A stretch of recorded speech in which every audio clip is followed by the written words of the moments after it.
सैनी और तेजस्वी की जोड़ी अभी तक है कि अगले विधानसभा तक भी लड़ाई है? एकदम, जब तक हम लोग रहेंगे तब तक रहेंगे। हम दोनों का भाईचारा मजबूती से लगा है। इसी से हमने इसके साथ काम किया ना। इतना चालाक है, इतना चालबाज है, इतना धोखेबाज है कि उसको क्या कहे। और देश में बेरोजगारी है, परेशानी है, लोग आगे नहीं बढ़ पा रहा है, बच्चे को इलाज नहीं करा पा रहा, बच्चे को पढ़ा नहीं पा रहे। लेकिन देश के प्रधानमंत्री क्या बात कर रहे हैं? हिंदू मुसलमान, मंदिर मस्जिद, मंगलसूत्र, गाय भैंस कि सारा इंडिया से पैसा दिलाएंगे। 1 रुपया नहीं दिला पाए।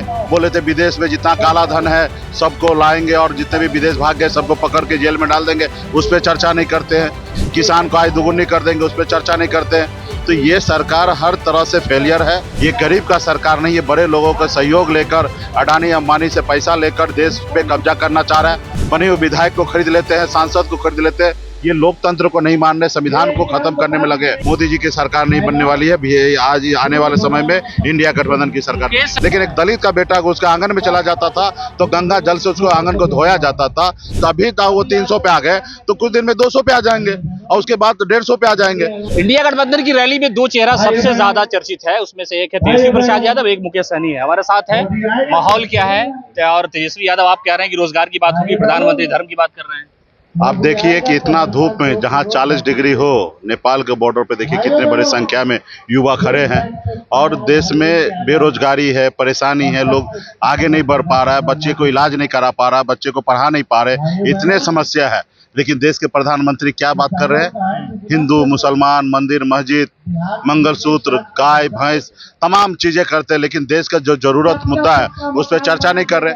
और जैसे पहले उन्होंने कहा था कि सारा इंडिया से पैसा दिलाएंगे, 1 रुपया नहीं दिला पाए। बोले थे विदेश में जितना काला धन है सबको लाएंगे और जितने भी विदेश भाग गए सबको पकड़ के जेल में डाल देंगे। उस पर चर्चा नहीं करते हैं।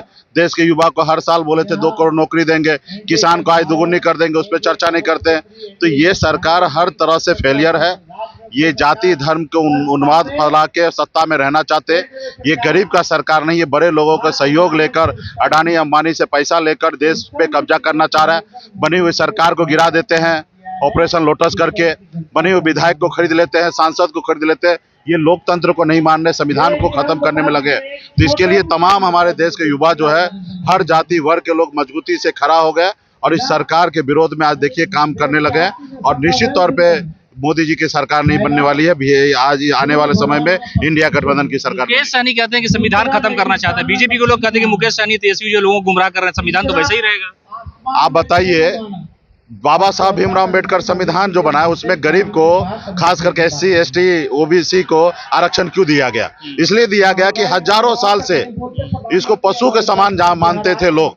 इनके हाथ से पानी नहीं पीते थे। अगर किसी के घर पे अगर पशु चला जाता था तो किसी को कोई तकलीफ नहीं होता था। लेकिन एक दलित का बेटा उसका आंगन में चला जाता था तो गंगा जल से उसको आंगन को धोया जाता था। इस समान हम लोगों के साथ ट्रीट करता था। तो बाबा साहब ने कहा कि जो हजारों साल से परेशान है उनको आगे लाने के लिए संविधान में गरीब लोगों को लिए आरक्षण का व्यवस्था किया गया।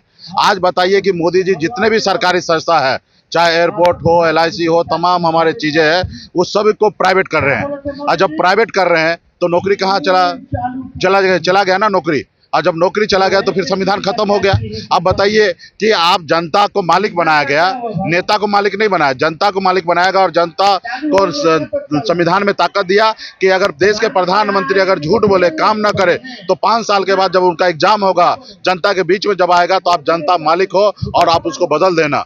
तो उस जगह पे ये आज बनी हुई सरकार को गिरा देते हैं। अच्छा मुकेश जी, आप दावा कर रहे हैं 3 चरण में दावा आप लोगों ने किया कि पूरा एकदम क्लीन स्वीप हो रहा है, 4 चरण और बचा है। हालात कैसे लग रहे हैं? आपके फेवर में है या फिर वही मामला है कि जो बीजेपी दावा कर रही है? उनके नेता अभी कल ही चिराग पासवान ने कहा कि नहीं 400 नहीं 300 हो जाएगा। अब बताइए, जब उनके खुद नेता बोले 400 नहीं 300 हो जाएगा, अभी जबकि 3 ही 4 चरण हुआ है, अभी 3 चरण अभी बचा हुआ है। जब अभी था वो 300 पे आ गए तो कुछ दिन में 200 पे आ जाएंगे और उसके बाद 150 पे आ जाएंगे।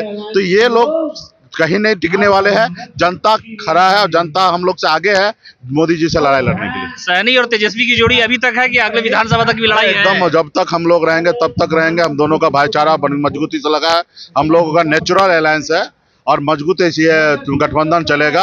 हम लोग सामाजिक न्याय को मानने वाले लोग हैं, सामाजिक न्याय को आगे बढ़ाने वाले लोग हैं। हम गरीब पिछड़ा की लड़ाई की बात कर रहे हैं। हम लालू जी के विचारधारा को मानने वाले लोग हैं। हम जब तक जिंदा रहेंगे तब तक लालू जी के विचारधारा को मानने वाले लोग हैं। हम NDA में थे तभी भी हम लालू जी के बारे में कहते थे कि लालू जी हमारे दिल में रहते हैं, क्योंकि हमारा क्योंकि लालू जी का उद्देश्य, हमारा उद्देश्य एक ही है, जो गरीब है, पिछड़ा है, उन लोगों को आगे लाना। तो ये उद्देश्य कभी खत्म नहीं होगा और आगे भी मजबूती से हमने इनके साथ काम किया ना। इतना चालाक है, इतना चालबाज है, इतना धोखेबाज है कि उसको क्या कहें। हमारे तेजस्वी जी गाना गाते हैं ना, धोखेबाज हो, ये उसी तरीके से ये लोग है। ये लोग सही लोग नहीं है। ये लोग जब हमारे हाथ से पानी नहीं पी सकता तो हमारे लिए दिल्ली में संसद भवन में चिल्लाएंगे क्या? हमारा अधिकार की बात क्या करेंगे? तो ये लोग वो लोग है, जब ये सत्ता में आए, सबका साथ सबका विकास की बात की है, क्या किए? 10% सामान्य वर्ग को आरक्षण दे दिया आर्थिक आधार पे। भाई आर्थिक आधार पे आरक्षण किया तो सभी जाति धर्म को करना चाहिए था, तो ये नहीं करेंगे। अभी देखिए भाजपा को 17 को सीट आया, 90% ओबीसी SC ST वाले को 7 को सीट दिए और सामान्य वर्ग के जाति को 10% आबादी वाले को 10 को सीट दिए। ये कहाँ हम लोगों को साथ लेके चलने वाले हैं? वही लड़ाई लड़ने वाले हैं। चलिए, तो ये थे वीआईपी संरक्षक मुकेश सहनी। उन्होंने साफ तौर पे कहा कि जो 3 चरण का चुनाव हुआ है उसके बाद से हालात ऐसे हो गए हैं कि जो एनडीए के नेता हैं वो ये कहते नजर आ रहे हैं कि चलो अब 400 की बात नहीं हो, 300 की बात हो। और मुकेश सहनी ने साफ तौर पे कहा कि ये जो लड़ाई है वो संविधान बचाने की लड़ाई है और ये साथ जो है तेजस्वी का इस लोकसभा में नहीं है बल्कि विधानसभा तक रहेगा और हमेशा रहेगा। ये न्यूट्रल एलायंस है हमारा।